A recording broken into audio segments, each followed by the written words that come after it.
l'expérience du mouvement des Focolari, non seulement l'inspiration qui a été celle de Chiara Lubich en 1991 et qui a lancé l'économie de communion avec cette dimension principale qui est le but de l'économie de communion, le premier, qui est vraiment qu'il n'y ait plus de pauvres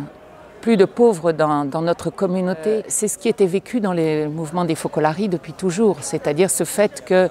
le superflu des uns pouvait aider ceux qui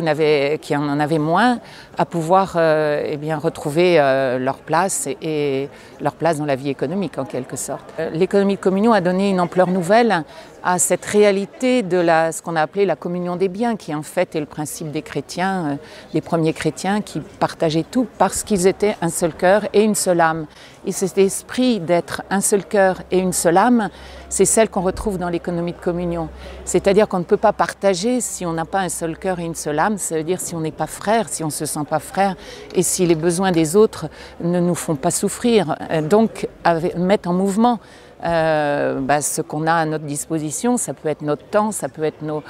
toutes les ressources qu'on peut avoir personnellement et autour de nous, les contacts, les liens, le réseau qu'on peut avoir et qui peut aider celui qui en a besoin. Voilà, donc c'est ce qu'on a appelé la culture du don. Cette culture du don qui est d'avoir cette attention à l'autre, à ses besoins, à ce qu'il attend, pas seulement sur le plan matériel, mais aussi sur le plan intellectuel, sur le plan relationnel, sur le plan aussi spirituel. Cette dimension spirituelle est très très importante dans l'économie de communion.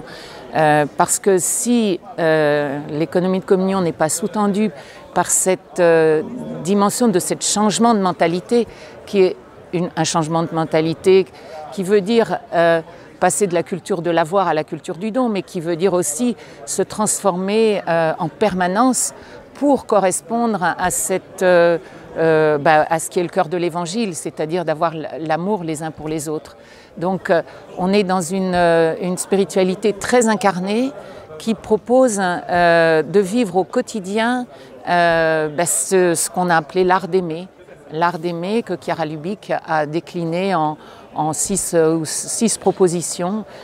qui sont d'aimer tout le monde, de ne pas faire de différence entre les jeunes, les vieux, les pauvres, les riches,